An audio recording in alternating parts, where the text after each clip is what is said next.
Hey everyone, I just read Ruin and Rising by Leigh Bardugo, and oh, so that's how we're ending it. If I was invested in this story, I would be absolutely livid. It's a book about the kingdom of Ravka, divided by a scar of darkness and a civil war, and the young woman who is now the only one capable of not only healing the evil magic wrought on the world, but bringing peace to the kingdom overall. The pros? I liked the locations in this book. It was nice to get out of that stuffy old palace and see more of the world, like the caves and their mysterious ruins, along with the mountains. I wish there had been more unique settings like that across the trilogy. For better or worse, this book does bring the trilogy to a conclusive end. All the major conflicts are resolved by the final page, which is nice after 2 whole books of non-endings. And I really enjoyed Barbara's tragic backstory. It was an effective bit of storytelling that explained a lot about her character and the whole mythology of the setting overall. The cons? This book is just allergic to consequences. The cliffhanger from the previous book is just brushed aside 50 pages in, as I was expecting. Minor characters drop like flies, but the leads might as well be immortal. I just had no reason to be invested when I already knew how everything was going to end. Speaking of which, there is a twist in this book that was so laughably ridiculous and out of nowhere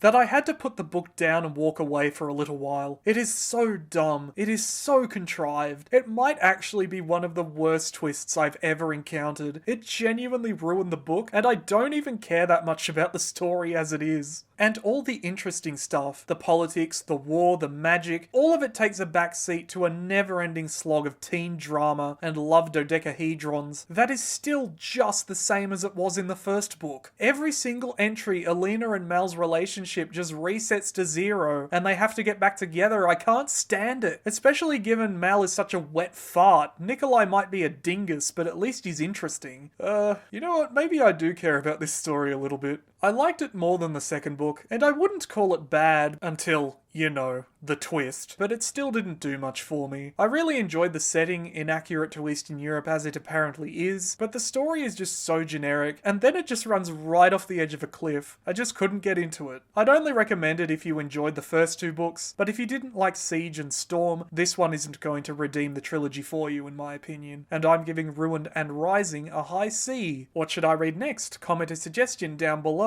If you liked the review and want to see more, please like, subscribe, and share the video around. I'd really appreciate it. Thanks for watching.